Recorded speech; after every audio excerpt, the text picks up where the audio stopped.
ஹல்லேலூயா, ஹல்லேலூயா. அவருக்கு ஒப்பான தேவன் இந்த உலகத்தில் யாருமே கிடையாது. அவர் துதிக்கு பயப்படத்தக்க தேவன். அவருடைய நாமம் அதிசயமானவர், ஆலோசனையில் ஆச்சரியமானவர். ஆண்டவர் நம்முடைய வாழ்க்கையில் எவ்வளோ பெரிய தேவனாக இருக்கிறாங்க. அவர் உலகத்தை சர்வ லோகத்தையும் படைத்த ஆண்டவர் நமக்கு தகப்பனாக இருக்கிறார். அவருடைய பிள்ளைகளாக நம்மை தெரிந்து கொண்டிருக்கிறார். அவரை துதிப்பது எவ்வளோ பெரிய பாக்கியம் நமக்கு. அவரை அப்பா என்று அழைத்து அவரை துதிக்கும் போது இருதயத்தில் ஒரு சந்தோஷம் உண்டாகும். அந்த சந்தோஷத்தோடு கூட துதிக்கும் போது எல்லா உலகத்தின் கவலைகளும் நம்மை விட்டு செல்லுகிறத பார்க்க முடியும். ஏன்னா ஆண்டவரை துதிக்கும் போது நம்ம இருதயத்தில் ஆண்டவர் சந்தோஷத்தை கொடுப்பார். கர்த்தருக்குள்ள மகிழ்ச்சியா இருப்பது தான் நமக்கு பலன். நம்ம ஆத்மாவுக்கு பலனை கொடுக்கிற அந்த நேரத்தில் இன்னொரு பாடலை கூட சேர்ந்து பாட போகிறோம். கேருபீன் சேராபீன்கள் தேவரீர் ஓயாமல் புகழ்ந்து போற்றுகிறது. வானத்தில் கோடான கோடி தூதர்கள் ஆண்டவரை எப்பொழுதும் 24 மணி நேரமும் ஆண்டவரை துதித்து கொண்டு என்ன சொல்லி துதிப்பாங்க தெரியுமா? நீர் பரிசுத்தர், உமக்கு ஒப்பான தெய்வம் ஒருவரும் கிடையாது.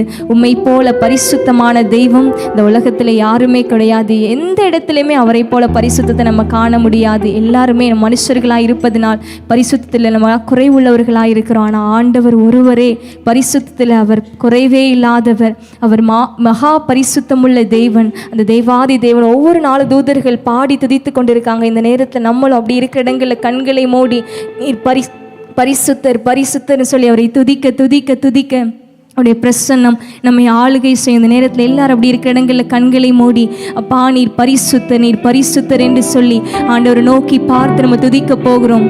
அவருடைய பிரசன்னம் மகா பெரியது, அவருடைய பிரசன்னம் மகா பெரியது. அதை உணர்ந்தவர்களாய் நீர் பரிசுத்த தகப்பன் அல்லவா, நான் ஆராதிக்கிற தேவன் பரிசுத்தம் உள்ளவர், நான் ஆராதிக்கிற தேவன் உண்மை உள்ளவர். அந்த தேவாதி தேவனை நோக்கி பார்த்து நீர் பரிசுத்தர் என்று அவங்க வாய்களை திறந்து ஒரு நிமிடம் அறிக்கை செய்யலாமா?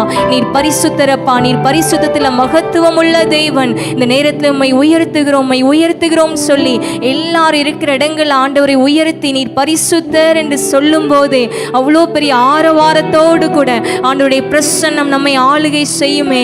நீர் பரிசுத்தர் என்ற இருதயத்திலிருந்து ஒரு நிமிடம் ஆண்டவரை சொல்லி அறிக்கையிடுறீங்களா? நீர் பரிசுத்தரப்பா, நீர் பரிசுத்தம் உள்ள தெய்வன் ஆண்டவரே.